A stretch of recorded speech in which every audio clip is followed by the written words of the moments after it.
Friends कैसे हैं? आशा करता हूँ बहुत अच्छे होंगे और आज करने वाले हैं एसएससी सीजीएल का जो आप लोग का एग्ज़ाम चल रहा है। तो जिनका भी पेपर अब जो है 24, 25, 26 सितंबर को बच चुका है, वो इस क्लास का जो है बिल्कुल फुल क्वेश्चन को देख लेना। ये अंतिम ही क्लास है सीजीएल वालों के लिए और इससे बाहर एक भी प्रश्न पूछने वाला भी नहीं है। आप बिल्कुल ही पूरे के पूरे क्वेश्चन देख लेना अच्छे तरीके से और जिस तरीके से अब तक जो आप लोगों के पेपर पूछे जा रहे थे 12 से जो है 23 सितंबर तक पूछे गए हैं, उसी के अकॉर्डिंग इस क्लास को मैंने रखा हुआ है। ठीक है, तो आप लोग बेहतर तरीके से इन जो है प्रश्नों को देख लेना, क्योंकि बिल्कुल ही आप लोग के एग्ज़ाम के प्रश्न इसी लेवल के आए हैं और जिन टॉपिकों से पूछा गया है उनके जो महत्वपूर्ण प्रश्न बचे हुए हैं उसको मैंने यहाँ पे कवर करा दिया है। तो 100% है कि अगर आप इन प्रश्नों को कर लेते हो तो एग्ज़ाम हॉल में कोई भी दिक्कत नहीं होने वाला है। ठीक है, तो क्लास को स्टार्ट करेंगे, ज़्यादा समय नहीं लेंगे। जिनका भी पेपर 24, 25 और 26 सितंबर ये 3 दिन ही बचे हुए हैं, तो जिनका भी ये तीनों दिन में आपके पेपर हैं तो बिल्कुल बहुत बेहतरीन यहाँ पे क्वेश्चनों के साथ हम हाजिर हैं और इस क्लास को देखकर ही जाना एग्ज़ाम हॉल में। तो चलिएगा क्लास को स्टार्ट करते हैं और इससे पहले आप लोगों से एक छोटी सी रिक्वेस्ट रहेगी कि जो भी मेरे दोस्त क्लास को लाइक नहीं है किए हैं तो लाइक कर लीजिए और चैनल पर नए आए हैं तो चैनल को सब्सक्राइब कर लीजिए, क्योंकि इस तरीके के क्लास आपको हम लोग डेली प्रोवाइड करते हैं। कंपटीशन एग्ज़ाम की अगर आप किसी भी तैयारी करते हैं, Delhi police, UP police, MP police या एसएससी के कोई भी एग्ज़ाम या रेलवे के कोई भी एग्ज़ाम का तैयारी करते हैं, तो बिल्कुल आपके लिए यहाँ पे फुल तैयारी फ्री में कराया जाता है। तो बिल्कुल आप लोग चैनल को सब्सक्राइब करके रखना। पहला प्रश्न कह रहा है कि निम्न में से किसे 2025 प्रणाली मित्र राष्ट्रीय पुरस्कार नहीं मिला है। प्रश्न में देखिएगा यहाँ पे अंत तक नहीं पढ़ेंगे, फिर क्वेश्चन जो है गलत करके आ जाओगे। तो पहले प्रश्न आपके सामने आ चुका है और पहले का उत्तर आप ऑप्शन देखकर फटाफट से बताओ। ए होगा कि बी होगा कि सी होगा कि डी होगा, यहाँ पे आपके उत्तर आने चाहिए। जवाब आपके फटाफट से आने चाहिए, क्योंकि प्रश्न बहुत इंपॉर्टेंट है कि जो है निम्न में से किसे जो है 2025 प्रणाली मित्र राष्ट्रीय पुरस्कार नहीं मिला है। नहीं मिला है अगर पूछा जाए तो हमें यहाँ पे बताना है कि टाटा ट्रस्ट जो है फाउंडेशन को नहीं मिला है। ठीक है, ये 2024 में इसको मिला था, 2025 में इसको नहीं मिला है। बाकी इन तीनों को ही दिया गया है। तो आपसे नहीं पूछा गया था तो ऑप्शन नंबर ए के साथ जाएंगे तो बिल्कुल 100% आपका सही उत्तर हो जाएगा। ठीक है, इसमें किसी तरीके के डाउट नहीं होना चाहिए। नेक्स्ट प्रश्न की ओर चलेंगे और अगला प्रश्न आपके सामने देखिए पूछा जा रहा है कि जो है कृत्रिम किडनी के उपयोग से नाइट्रोजन युक्त जो है अपशिष्ट को हटाने की प्रक्रिया क्या कहलाती है।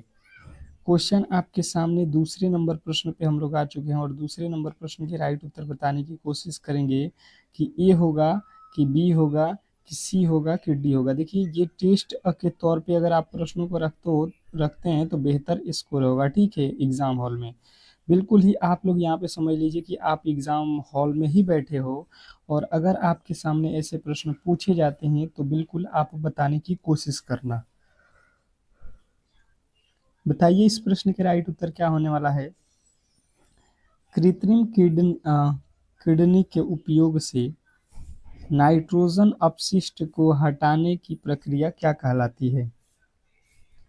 तो यहाँ पे जो है क्वेश्चन नंबर दूसरे का राइट उत्तर आप लोगों को बताना है कि ये तो होता है आपके हेमोडायलिसिस। हेमोडायलिसिस ऑप्शन नंबर ए जो है आपके बिल्कुल राइट उत्तर हो जाएगा।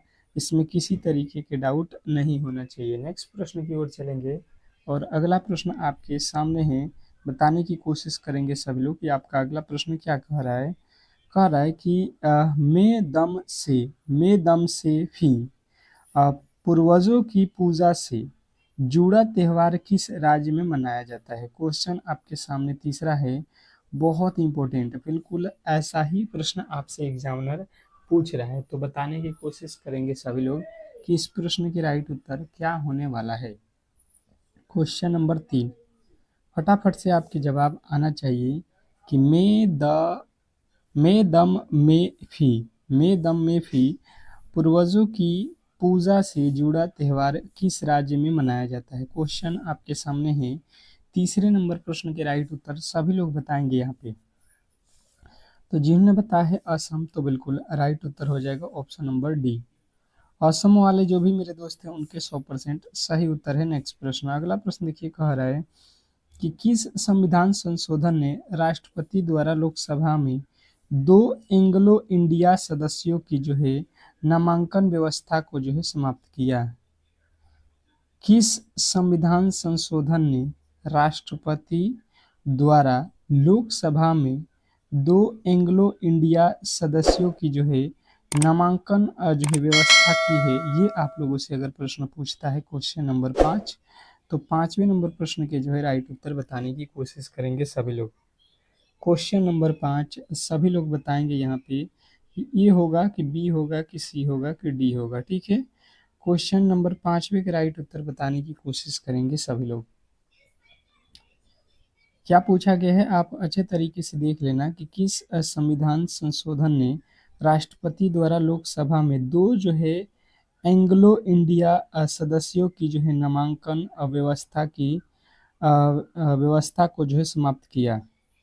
तो 5वें नंबर प्रश्न का राइट उत्तर हो जाएगा कि ये तो आप लोगों का कौन सा संविधान संशोधन था? तो आपको बताना है कि 104 संविधान संशोधन। नेक्स्ट प्रश्न, अगला प्रश्न देखिए, कह रहा है कि इनमें से कौन जो है इलेक्ट्री इलेक्ट्रो इलेक्ट्रिसिटी का बहुत अच्छा जो है चालक है, मतलब जिसमें सबसे ज़्यादा जो है इलेक्ट्रिक बहुत आसानी से फ्लो होता है सबसे ज़्यादा धारा में? ये आप लोगों से पूछा गया। आपके सामने है माइका, वैकेलाइट, ग्रेफाइट और शुष्क जो है वायु। तो अगर बात किया जाए कि किसमें इलेक्ट्रिसिटी बहुत अच्छा फ्लो करता है, तो हम लोग जाएंगे माइका। माइका इसमें सबसे अच्छा जो है फ्लो करता है, माइका में जो है इलेक्ट्रिक। नेक्स्ट प्रश्न की ओर चलेंगे और अगला प्रश्न कह रहा है कि स्टीव स्मिथ जिन्हें वन डे इंटरनेशनल्स जो है यानी कि ओडीआई से संन्यास की घोषणा की, यह किस देश के खिलाड़ी हैं? ये प्रश्न आप लोगों से पूछा गया है। क्वेश्चन नंबर 7वें का जो है राइट उत्तर बताने की कोशिश करेंगे सभी लोग। क्वेश्चन नंबर 7 फटाफट से आप लोग बताएंगे कि ए बी सी डी में क्या उत्तर होने वाला है। बहुत बेहतरीन प्रश्न है और कहीं ना कहीं आपको ये एग्जाम हॉल में बिल्कुल देखने को मिलने वाला है। तो बताएंगे कि इस प्रश्न के जो है राइट उत्तर क्या होने वाला है। तो स्टीव स्मिथ की बात की जाए तो ये ओडीआई से संन्यास लिए हैं, तो ये तो आपके ऑस्ट्रेलिया के खिलाड़ी है। ऑप्शन नंबर ए आप लोगों के बिल्कुल 100% सही उत्तर है। नेक्स्ट प्रश्न की ओर चलेंगे और अगला प्रश्न कह रहा है कि इनमें से कौन सा जो है सुधार आंदोलन वर्ष 1829 में लॉर्ड विलियम बेंटिंक के कार्यकाल के जो है दौरान हुआ था? क्वेश्चन आपके सामने है। 8वें नंबर प्रश्न के राइट उत्तर बताने की कोशिश करेंगे सभी लोग। क्वेश्चन नंबर 8 फटाफट से आपके जवाब आने चाहिए कि इसका राइट उत्तर क्या होने वाला है। इनमें से कौन सा जो है सुधार आंदोलन वर्ष जो है 1829 में लॉर्ड विलियम बेंटिंक के जो है कार्यकाल के जो है दौरान हुआ था? बताने की कोशिश करेंगे। 8वें नंबर प्रश्न के राइट उत्तर क्या होने वाला है?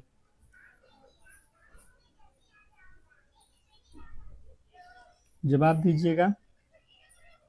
तो बात किया जाए यहाँ पे आप लोगों के राइट उत्तर का, तो आप लोग कहोगे कि ये तो है आप लोगों के सती प्रथा का जो है प्रतिषेध सती प्रथा का प्रतिषेध, ऑप्शन नंबर ए।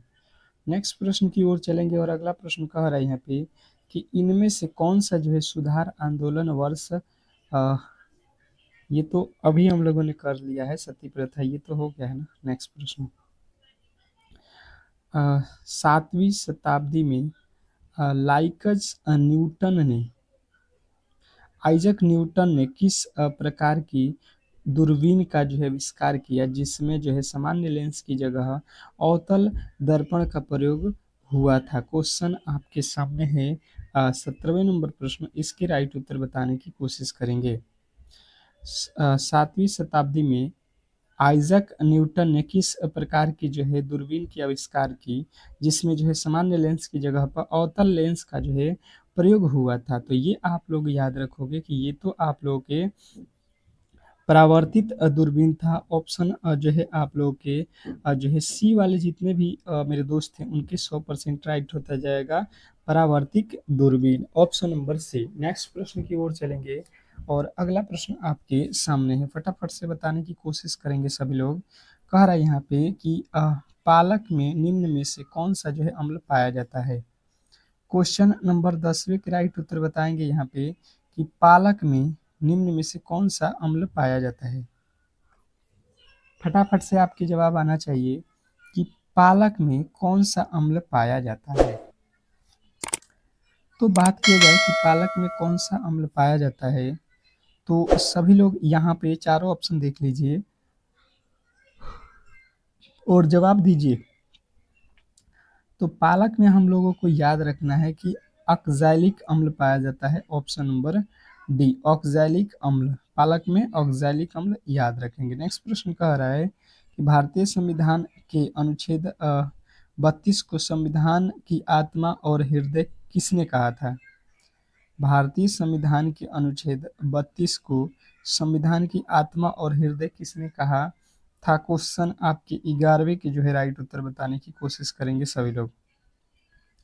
क्वेश्चन नंबर 11, फटाफट से आपके जवाब आने चाहिए। तो बात किया जाए 11वें नंबर प्रश्न का, तो वी आर अम्बेडकर अगर आपने बताया है ऑप्शन नंबर बी, तो बिल्कुल राइट उत्तर हो जाएगा, इसमें किसी तरीके के डाउट नहीं होना चाहिए। नेक्स्ट प्रश्न कह रहा है कि विदेशी धरती पर फह फहराया जाने वाला प्रथम भारतीय ध्वज भिकाजी कामा द्वारा 1907 में कहाँ फहराया गया था। विदेशी धरती पर फहराया जाने वाला प्रथम जो है भारतीय ध्वज भिकाजी कामा द्वारा 1907 ईस्वी में ये जो ध्वज है ये किस देश में फहराया गया था, ये प्रश्न आप लोगों से पूछ लिया है। तो आप कहोगे ये तो जर्मनी में जो है फहराया गया था, जो है भिकाजी कामा द्वारा अपना झंडा भारतीय देश का। ठीक है, नेक्स्ट प्रश्न की ओर चलेंगे और अगला प्रश्न कह रहा है कि भोजन और ऊर्जा की कमी से होने वाली गंभीर जो है कुपोषण की बीमारी कौन सी है। भोजन और जो है ऊर्जा की कमी से होने वाली गंभीर कुपोषण की बीमारी कौन सी है। क्वेश्चन नंबर आपके 13वें के जो है राइट उत्तर बताएंगे सभी लोग। क्वेश्चन नंबर 13, फटाफट से आपके जवाब आने चाहिए कि 13वें नंबर प्रश्न के राइट उत्तर क्या होने वाला है। भोजन और ऊर्जा की कमी से होने वाला जो है गंभीर कुपोषण की बीमारी कौन सी है। तो 13वें नंबर प्रश्न का राइट उत्तर हो जाएगा सूखा रोग। अगर आपने बताया है सूखा रोग, ऑप्शन नंबर सी, तो बिल्कुल राइट उत्तर हो जाएगा ऑप्शन नंबर सी। नेक्स्ट प्रश्न की ओर चलेंगे और अगला प्रश्न कह रहे हैं यहाँ पे कि 2011 की अंतिम जनगणना के अनुसार भारत में जनसंख्या का घनत्व कितना था।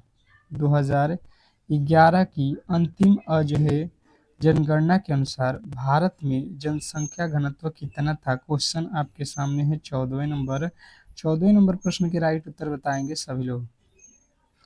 क्वेश्चन नंबर 14, बात किया जाए क्वेश्चन नंबर 14वें का, तो राइट उत्तर फटाफट से आपके आने चाहिए।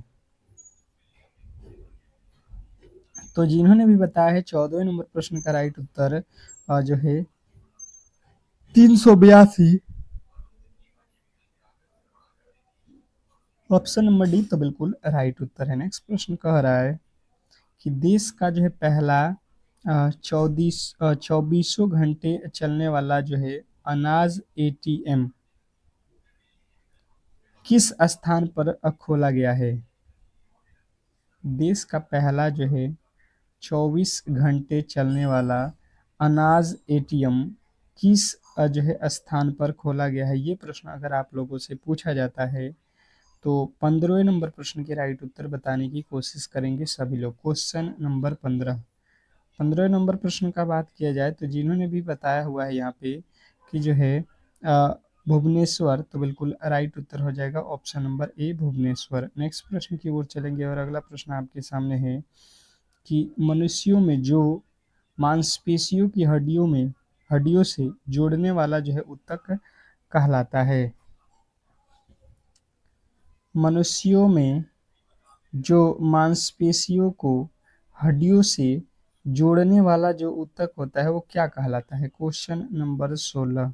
16वें के राइट उत्तर बताने की कोशिश करेंगे सभी लोग।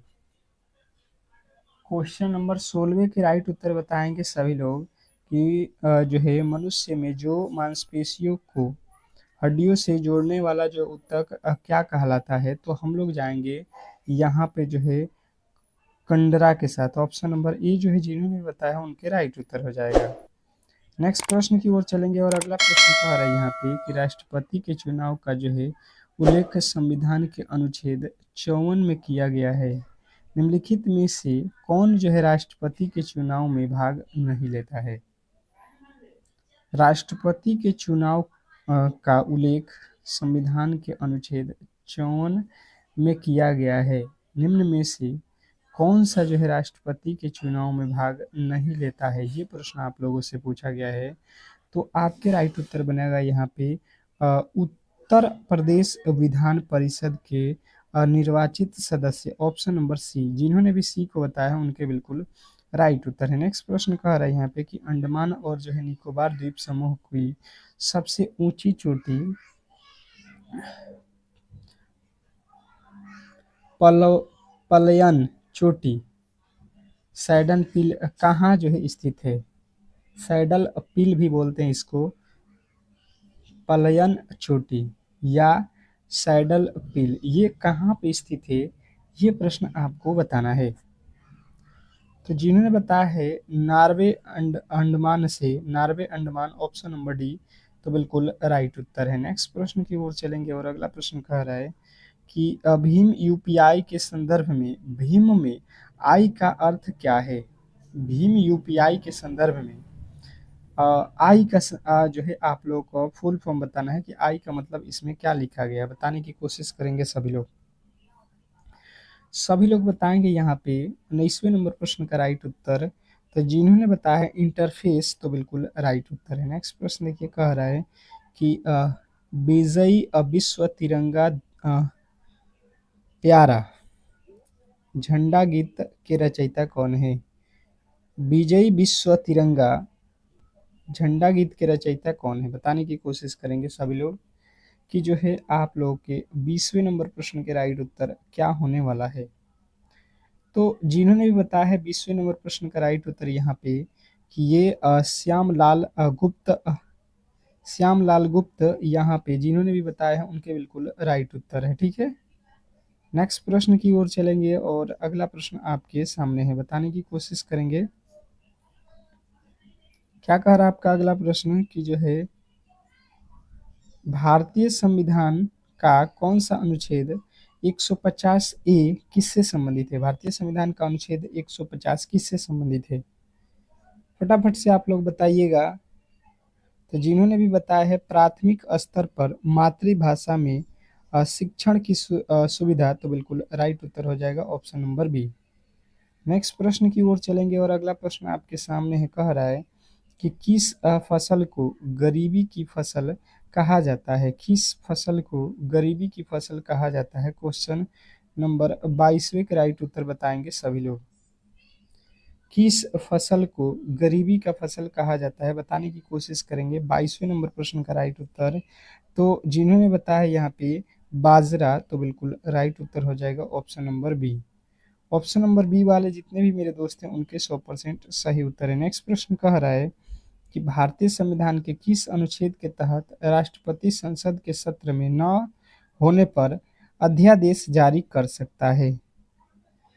भारतीय संविधान के किस अनुच्छेद के तहत राष्ट्रपति संसद के सत्र में न होने पर अध्यादेश जारी कर सकता है? तो आपके राइट उत्तर बनेगा कि ये आर्टिकल जो है 123 कहता है। नेक्स्ट प्रश्न क्या है कि जो है उत्तल दर्पण द्वारा बनने वाला जो है प्रतिबिंब सदैव होता है। उत्तल दर्पण द्वारा जो है बनने वाला प्रतिबिंब सदैव कैसा होता है? तो आपका राइट उत्तर बनेगा कि उत्तल दर्पण से जो प्रतिबिंब बनता है सदैव आभासी और सीधा होता है। नेक्स्ट प्रश्न देखेंगे और अगला प्रश्न आपसे कह रहा है कि 2000 में द्रोणाचार्य पुरस्कार जीतने वाली पहली जो है महिला भारोत्तोल भारोत्तोल कोच कौन थी? बताने की कोशिश करेंगे। 2000 में जीतने वाली, तो ये आप लोग को बताना है, हंसा शर्मा थी, ऑप्शन नंबर डी। तो इस तरीके से आज की क्लास को हम लोग यहीं पे संपन्न करेंगे। अगर आपको ये क्लास अच्छा लगा हो तो बिल्कुल ही आप लोग इस क्लास को लाइक करके चैनल को सब्सक्राइब कर लीजिएगा। मिलते हैं नेक्स्ट वीडियो में, तब तक के लिए धन्यवाद।